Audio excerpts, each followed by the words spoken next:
প্রিয় অনিমেষ, কেমন আছো? ভাবছো এতগুলো বছর পর আমি কোথা থেকে? সেদিন তোমায় দেখলাম অনেকটা দূর থেকে রাস্তা পার হবার সময়।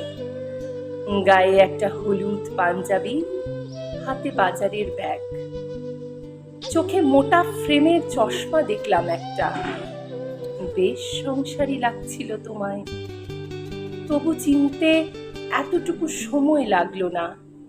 শুধু বয়সের ছাপে একটু মুড়িয়ে গেছো, কিন্তু গালে সেই খোঁচা খোঁচা দাড়ি, ঠোঁটের পাশে ছোট কালো তিল, সেই নেশা লাগানো ঘোলাটে চোখ, সবটা এক আছে।